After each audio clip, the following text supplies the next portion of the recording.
এক যুবক জুমার নামাজের পরে এসে মুসাফা করে হাত ধরে রেখেছে, হাত আর ছাড়ে না। আরো অনেক মুরব্বীরা বসে আছে, জুমার পরে একটু সালাম মুসাফা তো করেই সবাই দেখা সাক্ষাৎ করতে আসে, যেহেতু সারা সপ্তাহে আর মসজিদে যাওয়াও হয় না, তো ধরে আছে। বলে, হুজুর আপনাকে খুব মহাব্বত করি, খুব ভালোবাসি। এই খালি ভালোবাসি আর মহাব্বত করি বলছে, হাত আর ছাড়ে না। আমি ওই যুবককে চিনি না, বললাম যে তোমার বাসা কোথায়, কোত্থেকে এসেছো, তুমি এত মহাব্বত করো, কোনোদিন তো তোমাকে দেখলাম না মসজিদে, কোত্থেকে এসেছো? বলে, হুজুর আমি তো এই এলাকায় থাকি। তো এই এলাকায় থাকো, আমি এই মসজিদে আজকে কতদিন থেকে আছি, এক যুগ পার হয়ে গেছে, কই তোমাকে তো মসজিদে দেখলাম না। কয়, হুজুর আমি তো নামাজ পড়ি না। পরিষ্কার জবাব, আমি তো নামাজ পড়ি না। আচ্ছা, তো জুমার নামাজের পরেও তো মাঝে মধ্যে একটু দেখা সাক্ষাৎ করতে পারো, তাহলেও তো মোহাব্বতটা তাজা থাকে, যেহেতু তুমি মোহাব্বতের দাবিদার। বলে যে, হুজুর সত্য কথা বলতে কি, জুমার নামাজটাও পড়তে পারি না। এই কথা যখন বললো তখন মেজাজটা হয়ে গেল গরম, যে তুমি নামাজও পড়ো না, জুমাও পড়ো না, আবার এখানে মোহাব্বতের দাবি নিয়ে বসে আছো, হাতও ছাড়ো না। যাও মিয়া, তোমার এই মোহাব্বত ভালোবাসার দরকার নেই, যাও তুমি উঠো, ওনাদের সাথে আমার কথা আছে। যখন ধমক দিচ্ছি তো যুবকটা খুব আবেগ ভরা দৃষ্টি দিয়ে আমার দিকে এইভাবে তাকিয়ে বলছে, হুজুর নামাজ পড়ি না দেখে হুজুর এত ঘৃণা করছেন, হুজুর বিশ্বাস করেন ইমানটা বড় মজবুত, ইমানটা বড় মজবুত। ওই যুবকের কথাটা শুনে আমার সামনে যে যুবকরা বসে আছে তারাও হাসলো, যে নামাজ যার নাই, জুমা যার নাই, তার আবার ইমান মজবুত হয় কি করে? এজন্যই তো হাসলেন না? হাসির কারণ এটা না? হ্যাঁ যুবক, তুমি তো হাসলে, তুমি তোমার নিজেকে প্রশ্ন করো। তাহলে সে বলল নামাজ নাই, জুমাও পড়ে না, ইমান বড় মজবুত। তাহলে এ নিজেকে ইমানদার দাবি করছে, তাও মজবুত ইমানদার দাবি করছে। আপনারা এতটুকু শুনে হাসছেন, আমি এর চেয়ে আরো বিস্ময়কর ঘটনা আপনাদেরকে শুনাই। আমি কোরআন হেফজ করেছি উত্তরবঙ্গে, রংপুর জুম্মাপাড়া মাদ্রাসা, জামিয়া কারিমিয়া। তো আমার বয়স তখন 9, 9:30, 10 এরকম হবে। বাবা মা থাকেন ঢাকা, আমি ওখানে একাই। আমাদের মাদ্রাসা থেকে 1-1.5 কিলোমিটার দূরে রংপুর পলিটেকনিক্যাল কলেজ। ওই কলেজের মাঝখানে একটা বড় পুকুর আছে, একেবারে পাকা ঘাট বাঁধানো। তো আমরা শুক্রবার দিন ওস্তাদজির কাছ থেকে ছুটি নিয়ে ওই পুকুরে গোসল করতে আসতাম, একটু সাঁতার কাটবো পানিতে। তো ছাত্ররা, ওদের সাথে আমিও আসি, কিন্তু আমি তো সাঁতার জানি না। তা আমি পারে বসে থাকি, ওদের লুঙ্গি আর সাবান এগুলা পাহারা দেয়, আর ওরা গোসল করে। তো এক বুড়ি লাঠি ভর করে, একদম থুরথুরে বুড়ি, এই কাছে এসে আমাকে বলছে, বাবা শোনো। যাওয়ার পরে জিজ্ঞাসা করলো, তোমার বাড়ি কই? রংপুরি ভাষায় আর কি। তা আমি বললাম যে আমার বাড়ি তো কুমিল্লা। আচ্ছা, তো তোমার বাবা মা কোথায়? আমি কি, আব্বা আম্মা তো ঢাকা। তো এখানে কে আছে? আমি, এখানে আমার কেউ নেই। তো ওই বুড়িটা তার কাপড়ের আঁচলের কোণা থেকে এই গিট খুলে 1 টাকা আমাকে দিল, বাবা এটা নাও, মজা খেও। তো ওই সময় তো 1 টাকার দাম আছে, 4 দিন নাস্তা করা যেত 1 টাকা দিয়ে, 25 পয়সা দিয়ে 2টা ভাপা পিঠা পাওয়া যেত। তো টাকাটা সে আমাকে সাঁতছে, কিন্তু আমি টাকাটা নিচ্ছি না। কেন নিচ্ছি না? ওই বুড়ির গলার মধ্যে কতগুলো মালা, এই মালাগুলো দেখে আমি বুঝতে পারছি যে এটা হিন্দু, মুসলমান না। মহিলাটা হিন্দু, হিন্দুদের গলায় বিশেষ কিছু মালা থাকে না? তো এই মালাগুলো দেখে আমি বুঝলাম যে সে হিন্দু, যার কারণে আমার একটু ঘৃণা ঘৃণা লাগছিল, আমি টাকাটা নিচ্ছি না। ওই বুড়িও টের পেয়ে গেছে যে টাকাটা আমি কেন নিচ্ছি না। তখন সে বলছে, বাবা আমি বুঝতে পেরেছি তুমি টাকাটা কেন নিচ্ছ না, আমি হিন্দু তাই না, এজন্য। তা আমি একটু হাসলাম, হানা কিছু বললাম না। তখন ওই বুড়ি আমাকে বলে যে, বাবা শোনো, হিন্দু বলে তুমি আমাকে ঘৃণা করো না, তুমি যেমন ইমানদার আমিও সেরকম ইমানদার, তুমি যেমন ইমানদার আমিও এরকম। কারণ তুমি বলো আল্লাহ আর আমি বলি ভগবান,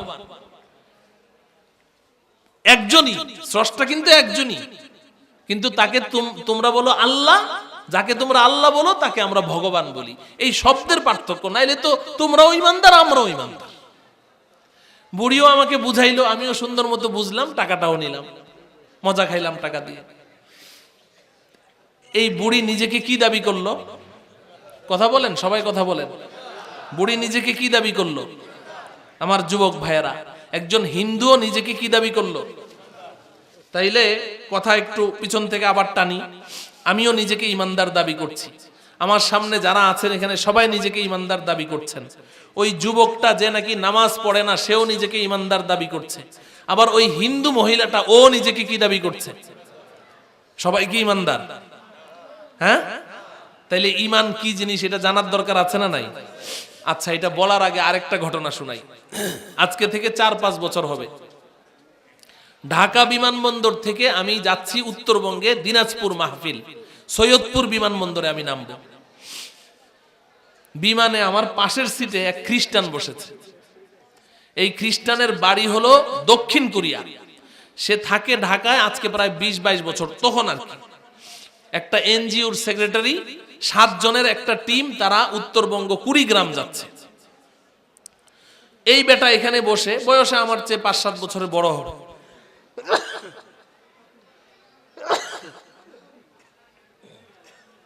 আলহামদুলিল্লাহ।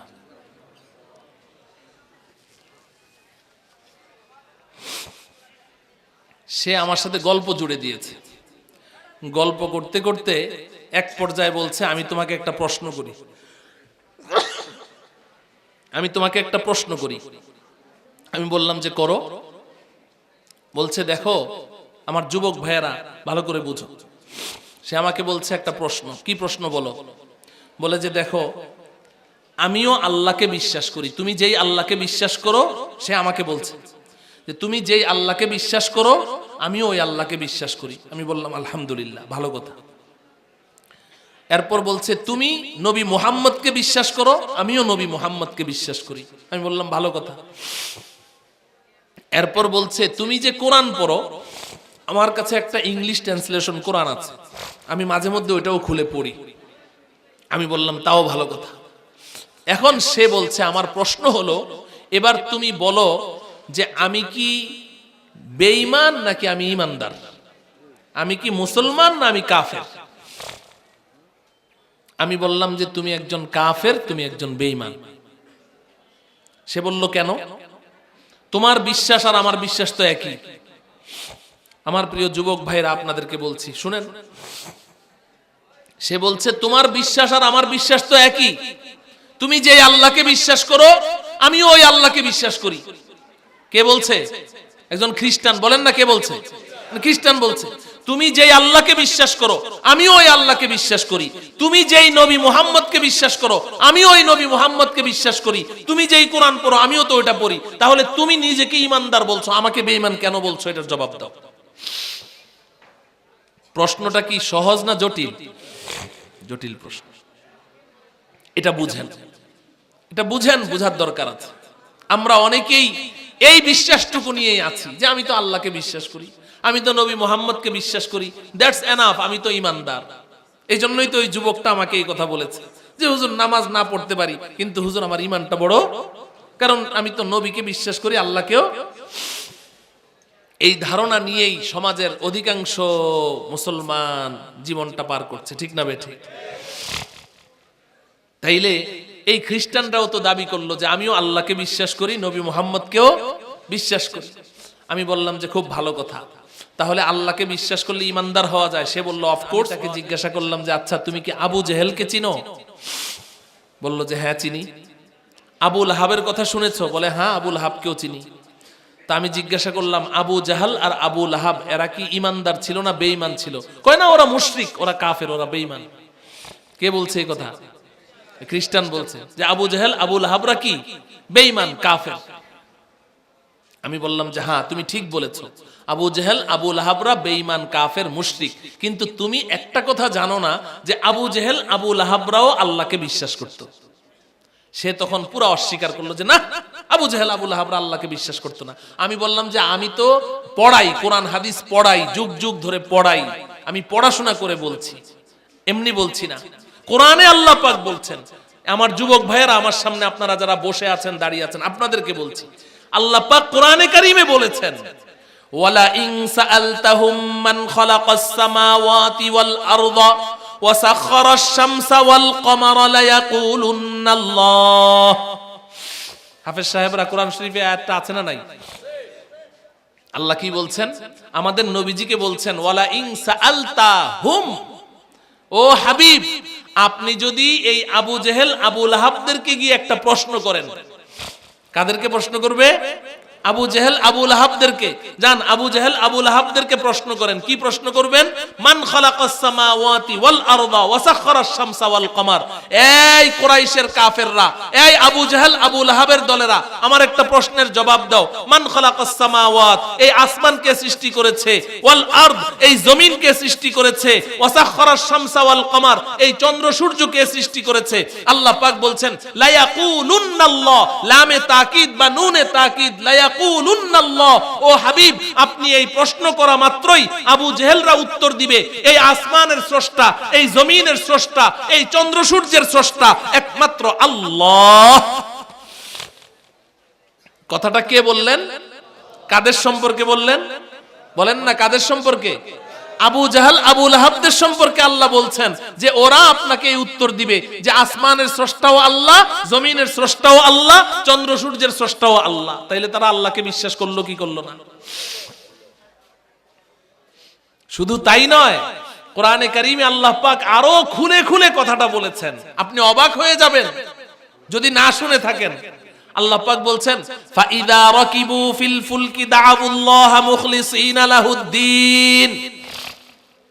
এই আবু জেহেল আবু লাহাবের দলেরা, এই কাফের মুশরিক বেঈমানেরা, এরা যখন নদী পথে ভ্রমণ করে, নৌকায় কিংবা জাহাজে ভ্রমণ করছে, হঠাৎ করে তুফান শুরু হলো, সাগরে ঢেউ উঠে গেল, এখন নৌকা খালি ডুবে ডুবে অবস্থা, এই এদিকে ঢুলে এদিকে ঢুলে, এই বুঝি ডুবলো। তখন আল্লাহ পাক বলেন এই কাফের গোষ্ঠীরা, এই আবু জেহেল আবু লাহাবের দলেরা, ওরা তখন একনিষ্ঠতার সাথে, ইখলাসের সাথে, কায়ম মনোবাক্যে আমাকে ডাকতে থাকে আল্লাহ বাঁচাও, আল্লাহ বাঁচাও, আল্লাহ বাঁচাও। কাদের সম্পর্কে আল্লাহ এই কথা বলছেন? আবু জেহেলদের সম্পর্কে। তাইলে এই মৃত্যু মুখে পতিত হয়ে যখন নৌকা ডুবে জান যায়, এই মুহূর্তে ওরা আল্লাহকে ডাকছে, বিশ্বাস করে না অবিশ্বাস করে? কথা বলেন না কেন? আপনাদের দিমাগে কি বলে, বিশ্বাস করে না অবিশ্বাস করে? বিশ্বাস করে ডাকছে।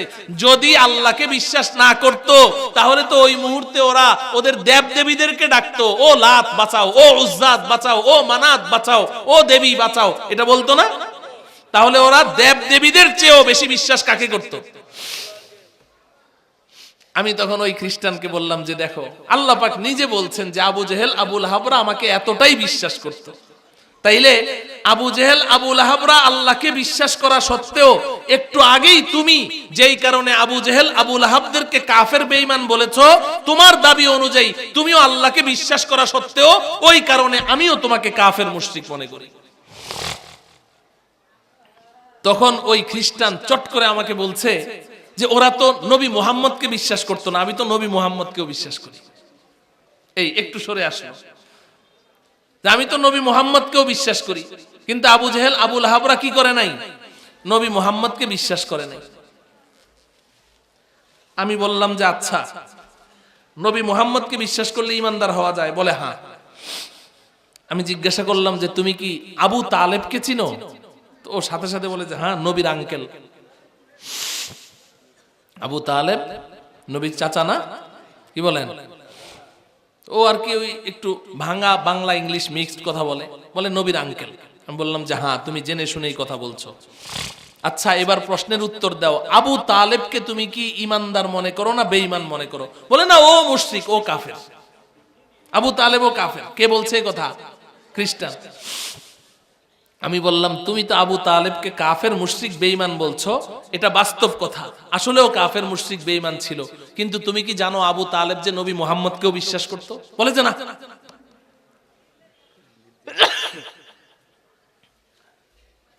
যে আবু তালেব যে নবী মুহাম্মদকে বিশ্বাস করতো এটা তুমি জানো? কয় না, আবু তালেব নবী মুহাম্মদকে বিশ্বাস করতো না।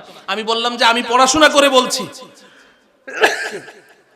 আবু তালেব, আমার প্রিয় যুবক ভাইয়েরা শুনো, আবু তালেব নবীজিকে এই পরিমাণ বিশ্বাস করত। আমি বলছি, আমার নিজের কথা বলছি, যে আমার ধারণা আমি আমার রসুলকে যেই পরিমাণ বিশ্বাস করি, আবু তালেব নবীজিকে এর চাইতে আরো বেশি বিশ্বাস করত। বলেন ঠিক কিনা ওলামায়ে কেরাম বলেন? আবু তালেব নবীজির প্রতি বিশ্বাস এর চাইতে আরো গভীর ছিল। কিন্তু কই, আবু তালেবকে আর পরেও তো কাফের বলছেন। আপনারা কি বলেন, আবু তালেব কাফের ছিল না, বেঈমান ছিল না? আবু তালেব নবীজিকে কি পরিমাণ বিশ্বাস করত, ওর একটা কবিতা শোনাই আপনাদেরকে। আবু তালেব নবীজির প্রশংসায় তার জীবনে 22টা কবিতা রচনা করেছে। 22টা, সে একজন ভালো কবি ছিল। আমাদের নবীজির প্রশংসায় 22টা কবিতা রচনা করেছে। আমি একটা কবিতা আপনাদেরকে শোনাই, আমার যুবক ভাইদেরকে 3 লাইন শোনাচ্ছি।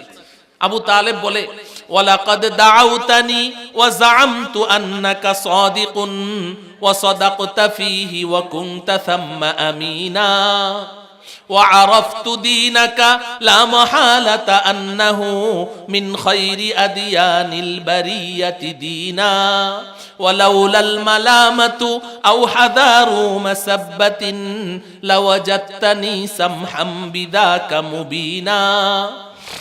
আবু তালেব আমাদের নবীজিকে বলছেন, ওয়ালাকাদ দাউতানি ওয়া জাআমতু আন্নাকা সাদিকুন, ও ভাতিজা মুহাম্মদ, তুমি তোমার রবের দিকে আমাকে ডেকেছো, তোমার নবুয়তের দিকে আমাকে ডেকেছো, তোমার ধর্ম ইসলামের দিকে আমাকে ডেকেছো। ওয়া জাআমতু আন্নাকা সাদিকুন, আমার দৃঢ় বিশ্বাস তুমি সত্যবাদী, তুমি মিথ্যা কথা বলোনি। ওয়া সাদাকতা ফীহি ওয়া কুনতা থাম্মা আমিনা, যেহেতু জীবনে কখনো মিথ্যা বলনি, অতএব এখনো তুমি মিথ্যা বলছো না। তোমার রবের ব্যাপারে তুমি যা বলছো সত্য, তোমার নবুয়তের ব্যাপারে যা বলছো সত্য, তোমার ধর্ম ইসলামের ব্যাপারে তুমি আমাকে যা আহ্বান করছো সব সত্য। কে বলছে এই কথা? আবু তালেব। কে বলছে বলেন না? এরপরে বলছে, ওয়া আরাফতু দীনাকা লা মাহালাতা আন্নাহু মিন খায়রি আদিয়ানিল বারিয়াতি দীনা, ও ভাতিজা মুহাম্মদ, তোমার ধর্ম ইসলাম সম্পর্কে আমার দৃঢ় বিশ্বাস, তোমার এই ধর্মটা পৃথিবীর যত ধর্ম আছে সমস্ত ধর্মের মধ্যে সবচাইতে শ্রেষ্ঠ ধর্ম তোমার ধর্ম। তাইলে আবু তালেব নবীজিকে বিশ্বাস করলো কি করলো না? করলো কি করলো না? তো তাইলে নবীজিকে বিশ্বাস করা সত্ত্বেও আপনিও বলছেন আবু তালেব কাফের বেঈমান, আমিও বলছি আবু তালেব কাফের বেঈমান, এমন কি ওই খ্রিস্টানও বলছে আবু তালেব কাফের বেঈমান। তাহলে গেল কোথায়? তা আবু তালেব তো আল্লাহকেও বিশ্বাস করলো, নবী মুহাম্মদকেও বিশ্বাস করলো, এরপরেও তাকে আপনি কাফের মুশরিক বেঈমান বলছেন। আমিও আল্লাহকে বিশ্বাস করি, নবী মুহাম্মদকে বিশ্বাস করি, আপনিও আল্লাহকে বিশ্বাস করেন, নবী মুহাম্মদকে বিশ্বাস করেন। আমি আপনি নিজেদেরকে ঈমানদার বলছি, আবু তালেবকে কাফের কেন বলছি? প্রশ্ন দাঁড়ায় কিনা? বিশ্বাস তো একই রকম, তারপরেও ওদেরকে কেন কাফের বেঈমান বলছি, আমাকে আমি কেন ঈমানদার বলছি? পার্থক্যটা কোথায়? কেন আমি ঈমানদার, কেন তারা কাফের মুশরিক বেঈমান? এই কথাটা জানার প্রয়োজন আছে না নাই? বাস এই প্রশ্নের জবাবটা দিয়ে আমি আমার আলোচনা শেষ করব। আমার পরে কি আর বক্তা আছে না নাই? সবাই বলেন, আমার পরে বক্তা আছে? যিনি আছেন তাকে আপনারা চিনেন? আচ্ছা, নাম বলার দরকার নাই তো? আচ্ছা, বক্তা তো উনি, আমি তো বক্তা না, আমি হলাম মাদ্রাসার শিক্ষক। এই যে এতক্ষণ কথা বললাম, এটাকে কেউ ওয়াজ বলবে? এটাকে ওয়াজ বলবে না, বলবে যে হুজুর কথাই না বললেন, ওয়াজ কই? ওয়াজ উনি করবেন ইনশাআল্লাহ, আপনাদের দিল ভরে দিবেন ওয়াজ করে। বাংলাদেশে যাকে সুলতানুল ওয়াইজিন বলা হয়, এই ওয়াইজিনদের বাদশাহ, উনি আসতেছেন আপনাদের সামনে বয়ান করবেন ইনশাআল্লাহ। আল্লাহ পাক সকলকে মুনাজাত পর্যন্ত ধৈর্যের সাথে বসে থাকার তৌফিক দান করেন। মুহতারাম হাজিরিন, এখন প্রশ্ন হলো যে আবু তালেব আল্লাহকে বিশ্বাস করলো, নবী মুহাম্মদকে বিশ্বাস করলো, শুধু আবু তালেব না, ইহুদিরা এরা কি কাফের মুশরিক বেঈমান না ঈমানদার? ইহুদিদের সম্পর্কে আপনাদের কি ধারণা? ওরা ঈমানদার না বেঈমান? ইহুদিদেরকে বেঈমান বলছেন, অথচ আল্লাহ কোরআনে কি বলে জানেন? আল্লাযীনা আতাইনাহুমুল কিতাব ইয়ারিফুনাহু কামা ইয়ারিফুনা আবনাআহুম। এই ইহুদিরা, তারা আমার নবীকে, আল্লাহ পাক বলছেন, আমার নবী যখন মদিনায় হিজরত করে আসলো, আমার নবীর চেহারাটা দেখে সমস্ত ইহুদিরা আমার নবীকে এমন ভাবে চিনলো, এমন ভাবে বিশ্বাস করলো যে এটাই আখিরি নবী, এটাই সর্বশেষ নবী, এমন ভাবে বিশ্বাস করলো যেমনি ভাবে তারা প্রত্যেকেই নিজ নিজ সন্তানদেরকে বিশ্বাস করত। নিজের সন্তানকে যেমন বিশ্বাস করত, নবী মুহাম্মদকে এরকম বিশ্বাস করেছে, উনি আখিরি পয়গম্বর। কই, এই বিশ্বাসের পরেও তো ইহুদিদেরকে আমরা কি বলছি? বলেন না কি বলছি? তাহলে কারণটা কি? কারণ কি? আমি আল্লাহকে বিশ্বাস করলাম, নবী মুহাম্মদকে বিশ্বাস করলাম, আবু তালেব আল্লাহকে বিশ্বাস করলো, নবী মুহাম্মদকে বিশ্বাস করলো, ইহুদিরা আল্লাহকে বিশ্বাস করলো, নবী মুহাম্মদকে বিশ্বাস করলো, কিন্তু আমি ঈমানদার, আবু তালেব কাফের, আমি ঈমানদার, ইহুদিরা কাফের। কারণটা কি? কারণটা বলবো? প্রশ্নটা বুঝে আসছে সবার? এবার শোনেন কারণটা কি। কারণটা আবু তালেবের যে তিনটা আমি কবিতার লাইন পড়েছি, দুইটার অনুবাদ করেছি, 3 নম্বর লাইনের অনুবাদটা করি নাই। এই 3 নম্বর লাইনটা শুনলেই বুঝবেন কারণটা কি। প্রথম 2 লাইনের অনুবাদ তো শুনলেন, ওয়ালাকাদ দাউতানি ওয়া জাআমতু আন্নাকা সাদিকুন ওয়া সাদাকতা ফীহি ওয়া কুনতা থাম্মা আমিনা ওয়া আরাফতু দীনাকা লা মাহালাতা আন্নাহু মিন খায়রি আদিয়ানিল বারিয়াতি দীনা। 2 লাইনের অনুবাদ তো শুনলাম। ও ভাতিজা মুহাম্মদ, আমি বিশ্বাস করি তোমার রব সত্য, তুমি সত্য, তোমার দ্বীন সত্য, তুমি সত্যবাদী, তুমি সত্য কথা বলেছো, তোমার আল্লাহও সত্য, তুমিও সত্য, তোমার দ্বীনও সত্য, তোমার দ্বীন সর্বশ্রেষ্ঠ দ্বীন। এটা তো স্বীকৃতি দিল। এরপরে সে কাফের হইল কেন? 3 নম্বর লাইনটার কারণে। 3 নম্বর লাইনে কি বলে শুনেন, ওয়ালাউলাল মালামাতু আও হাদারু মাসাব্বাতিন লাওয়াজাদতানি সামহাম বিযাকা মুবিনা। ও ভাতিজা মুহাম্মদ, আমি একথার স্বীকৃতি দিচ্ছি তোমার রব সত্য, একথার স্বীকৃতি দিচ্ছি তুমি নবী সত্য, একথার স্বীকৃতি দিচ্ছি তোমার দ্বীন ধর্ম ইসলাম সত্য, আমি সব বিশ্বাস করছি। কিন্তু ভাতিজা, যদি আমি তোমার রবকে একমাত্র রব হিসাবে মেনে নেই, আমি যদি তোমাকে নবী হিসাবে মেনে নেই, আমি যদি তোমার ধর্ম ইসলামকে ধর্ম হিসাবে মেনে নেই, তাহলে আরববাসী আমাকে তিরস্কার করবে, মালামত করবে, ভৎসনা দিবে, আমাকে কাপুরুষ বলবে, আমাকে ছিছি করবে। ছিছি আবু তালেব, তোমার মতো এমন একজন হেভি ওয়েট লিডার, তোমার মতো এমন একজন জাদরেল নেতা, সাহসী নেতা, তুমি কি করলে? তোমার ভাতিজা কি দুজকের ভয় দেখালো, জাহান্নামের ভয় দেখালো, আর তুমি ভয় পেয়ে গেছো। ভয় পেয়ে তুমি তোমার বাপ দাদার ধর্ম ছেড়ে ভাতিজার ধর্ম কবুল করেছো। তুমি তো বেটা একটা কাপুরুষ, আমাকে আরবরা কাপুরুষ বলবে। ও ভাতিজা মুহাম্মদ, তোমার রবকে আমি বিশ্বাস করলাম, তুমি নবী বিশ্বাস করলাম, তোমার ধর্ম ইসলাম শ্রেষ্ঠ ধর্ম বিশ্বাস করলাম, কিন্তু ভাতিজা, যেহেতু আরবরা আমাকে মেনে নিলে আমাকে ভৎসনা করবে, তিরস্কার করবে, আরবদের এই তিরস্কার আমি সহ্য করতে পারবো না। এই কারণে আমি সবকিছু বিশ্বাস করা সত্ত্বেও তোমার ধর্মটাকে মেনে নিতে পারলাম না। কি করতে পারলাম না? সবাই বলেন, কি করতে পারলাম না? মেনে নিতে পারলাম না। তাহলে এবার বলেন, আবু তালেবের কি বিশ্বাসের অভাব ছিল? জানার অভাব ছিল? কিসের অভাব ছিল? মানার অভাব ছিল। বলেন কিসের অভাব ছিল? আবু তালেব জেনেছে, বিশ্বাস করেছে, কিন্তু মেনে নেয় নাই। তাহলে তার না জানার কারণে কাফের হলো না, না মানার কারণে? ইহুদিরা আল্লাহকে বিশ্বাস করেছে, নবীকে নিজের সন্তানের মতো বিশ্বাস করেছে, তাহলে বিশ্বাস করা সত্ত্বেও তারা কাফের হলো। বিশ্বাস না থাকার কারণে না, না মানার কারণে? না মানার কারণে। তাহলে এবার ঈমান কাকে বলে? বড় সহজে বোঝা যাচ্ছে ঈমান কাকে বলে।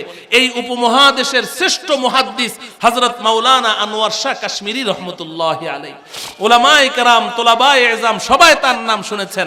হযরত মাওলানা আনোয়ার শাহ কাশ্মীরি রহমতুল্লাহ আলাইহি ঈমানের একটা ডেফিনেশন দিয়েছেন, ঈমানের একটা সংজ্ঞা দিয়েছেন। আজকে আমি আমার যুবক ভাইদেরকে এই সংজ্ঞাটা মুখস্থ করিয়ে যেতে চাই। আমার প্রিয় যুবক ভাইয়েরা, ঈমান কাকে বলে আজকে বুঝে নাও। মুহাদ্দিসিনরা লম্বা লম্বা আলোচনা করেছেন, আমি তোমাদেরকে ছোট্ট একটা কথা শিখিয়ে দিয়ে যাই। ঈমান কাকে বলে? আনোয়ার শাহ কাশ্মীরি রহমতুল্লাহি আলাইহি বলছেন, ঈমান জাননে কা নাম नहीं है, ঈমান মাননে কা নাম है।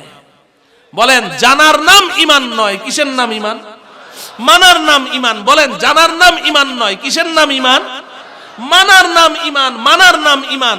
আবু তালেব জেনেছে, বিশ্বাস করেছে, মেনে নেয়নি, কাফের বেঈমান হয়েছে।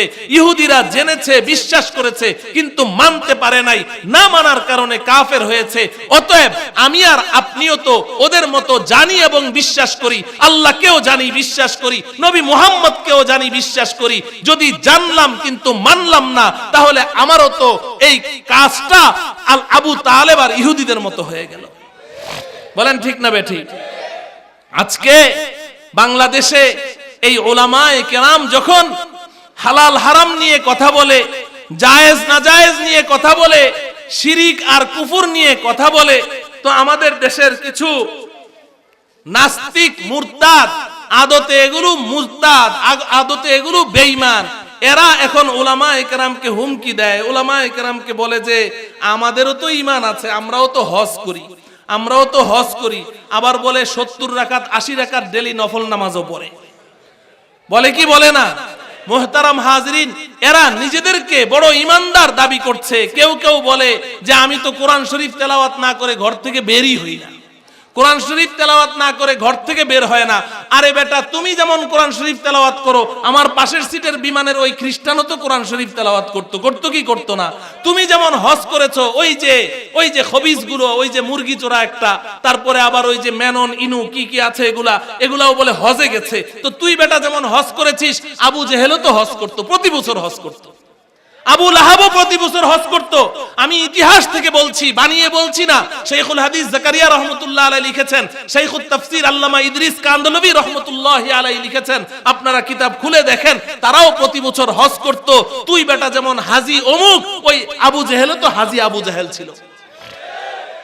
তাহলে হজ করলে ইমানদার হওয়া যায় না। আর এই যে বলিস তুই প্রতিদিন 70 রাকাত 80 রাকাত নফল নামাজ পড়িস, তুই বেটা নামাজ কি জিনিস এটাই তো চিনিস না। মুহতারাম হাজরিন, তাহলে শুধু জানলেই হবে না। আমাদের দেশের দাওয়াত ও তাবলীগের সাথীরা, আমাদের দেশের কতগুলো বুদ্ধিজীবী নামের ওই কুলাঙ্গার গুলোকে যখন ঈমানের দাওয়াত দিতে থাকে, তখন এরা গিয়ে যখন ঈমানের কথা শুরু করে বলে হুজুর জানি জানি জানি জানি জানি। আমি বলি যে জানি জানি জানি বললে তো ঈমানদার হওয়া যাবে না, তুমি শুধু বলো মানি মানি মানি, তাইলেই কাজ হয়ে যাবে। বলেন ঠিক না বেঠিক? জানার নাম ঈমান না মানার নাম ঈমান? ও ভাই, আমার প্রিয় যুবক ভাইয়েরা, আমরা তো সবাই জানি। তাহলে আজকে থেকে কি করব? সবাই মানবো তো ইনশাআল্লাহ? হাত উঠান। সবাই 5 ওয়াক্ত নামাজ সময় মতো আদায় করবো তো ইনশাআল্লাহ? রমজানের রোজা রাখবো তো ইনশাআল্লাহ? যাকাত পাই হিসাব করে দিব তো ইনশাআল্লাহ? হজ ফরজ হলে হজ করবো তো ইনশাআল্লাহ? আমরা গুনাহ থেকে বেঁচে চলবো তো ইনশাআল্লাহ? হে আল্লাহ, আপনি আমাদের হাতগুলোকে কবুল করেন। হাত নামান।